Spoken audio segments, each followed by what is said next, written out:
Selamat datang di Asavio channel yang membahas tentang ilmu pengetahuan sosial.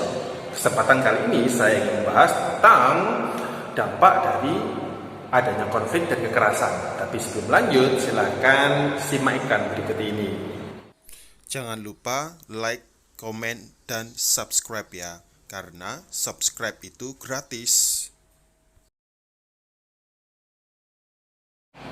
Baik, kalau sebelumnya saya sudah membahas bagaimana perbedaan kepentingan kebudayaan itu bisa mempengaruhi adanya konflik dan kekerasan, maka sekarang kita akan melihat dampaknya apa saja sih.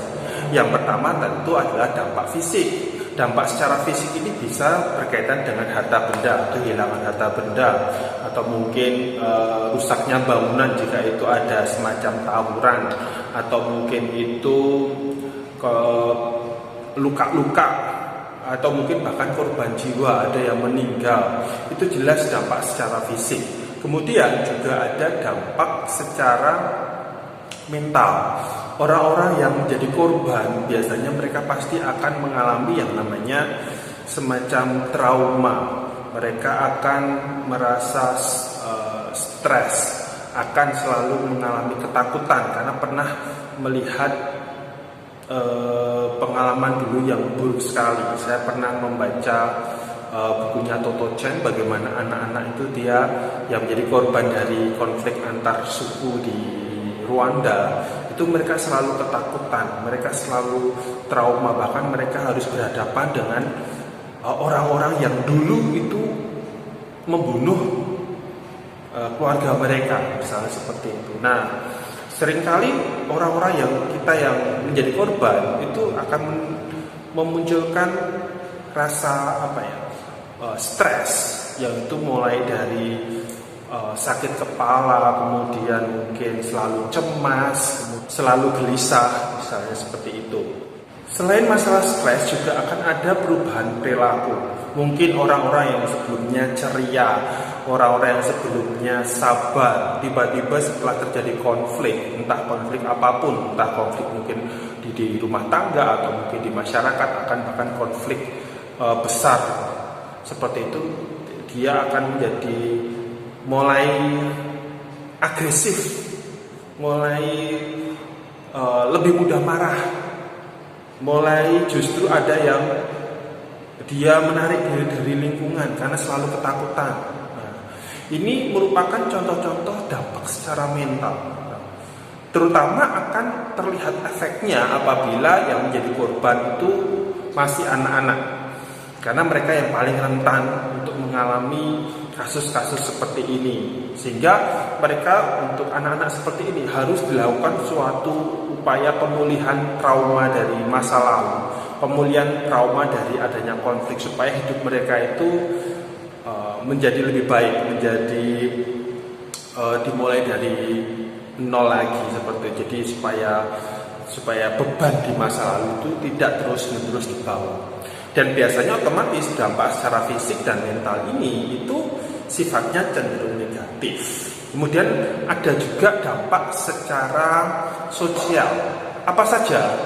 Dampak sosial di dalam masyarakat akibat konflik bisa, yang pertama, adanya perubahan sosial di masyarakat.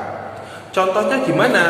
Misal nih, sebelum tahun 98 itu kan orang-orang keturunan Tionghoa yang ada di Indonesia itu tidak diizinkan untuk menggunakan bahasanya atau menunjukkan simbol-simbol budaya Tionghoa seperti ini. Tetapi kemudian setelah era reformasi dan itu dimunculkanlah semacam peraturan atau surat dari Gus Dur yang intinya bahwa orang-orang keturunan Tionghoa itu boleh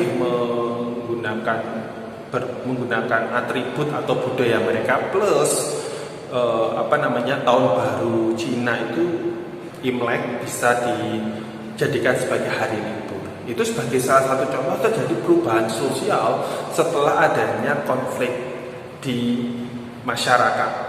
Atau contoh yang lain, gara-gara adanya diskriminasi sosial antara orang kulit putih dengan terhadap orang kulit hitam di Afrika Selatan, terjadi konflik besar yang namanya politik apartheid. Akhirnya begitu konflik itu reda, selesai, terjadi perubahan sosial, yaitu apa?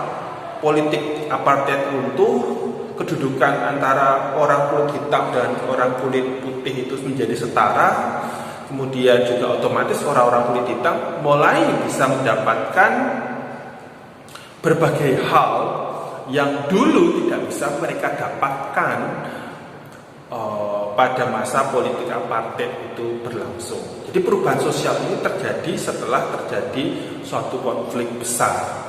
Atau mungkin pada masa komunis dulu juga, pada masa komunis kan tahun 65 setelah orang-orang banyak yang meninggal, akhirnya banyak istilahnya pemikiran-pemikiran buku-buku komunis itu dianggap berbahaya, karena kalau tidak itu orang sudah mudah dicap sebagai komunis, sehingga berusaha untuk jaga jarak dengan hal-hal yang berbau komunis misalnya.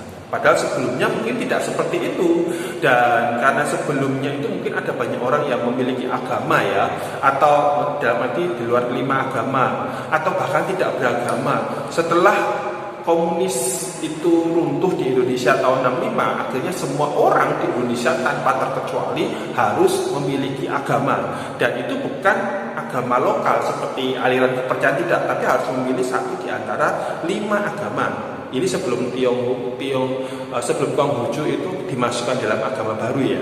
Nah, kemudian dampak sosial apa lagi yang terjadi setelah adanya konflik? Yang kedua adalah rusaknya sistem organisasi di dalam masyarakat.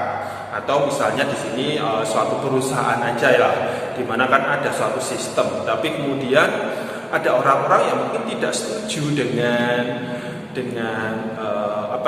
kinerja atau kebijakan yang diambil. Tentu saja orang-orang yang tidak setuju dan tidak mau melakukan kebijakan yang telah dibuat itu menjadi kacau, merusak sistem di dalam organisasi, dan juga bisa menghambat perusahaan atau suatu organisasi di dalam mencapai suatu tujuan yang sudah ditetapkan bersama. Karena ya gara-gara ada konflik tadi, konflik yang akhirnya menghambat persatuan di dalam satu kelompok di dalam mencapai tujuan yang sudah dibuat. Kemudian dampak yang ketiga bisa mengakibatkan terjadinya disintegrasi masyarakat, atau intinya kayak semacam renggangnya hubungan antar kelompok. Kenapa? Gara-gara ada konflik yang itu pasti melibatkan dua kelompok yang berbeda. Setiap kelompok ini kan pasti memiliki identitas yang sama, apapun itu. Misalnya identitas yang berkaitan dengan agama, identitas yang berkaitan dengan etnis, identitas mungkin yang berkaitan dengan atribut, mungkin kalau itu sekolah ya sekolah yang sama. Intinya seperti itu. Nah, gara-gara ada konflik besar yang melibatkan dua kelompok yang berbeda, otomatis yang mungkin sebelumnya dua kelompok ini hubungannya baik-baik saja, saling mendukung, saling membantu, akhirnya mereka menjadi renggang hubungannya. Istilahnya mau berbaik hati, mau melakukan hubungan baik lagi gitu, agak-agak sungkan, agak-agak intinya tidak bisa pulih seperti sebelumnya, karena gara-gara ada konflik besar tadi. Kayak ada tawuran antara dua desa. Ini kan setelah terjadi tawuran pasti antar kelompok atau antar desa tadi mulai jaga jarak dulu. Sebelum adanya rekonsiliasi pasti mereka mulai jaga jarak, karena ada rasa kebencian atau rasa curiga di antara dua kelompok yang melakukan konflik tadi, bahwa mungkin saja kalau mereka itu berhubungan baik tanpa apa-apa, tanpa ada suatu pemulihan, jangan itu justru merugikan mereka. Itu aja. Nah, sampai di sini ada yang mau ditanyakan? Kalau ada yang mau ditanyakan silahkan komen di bawah ya, dan jangan lupa untuk menonton video-video saya yang lain. Sampai jumpa.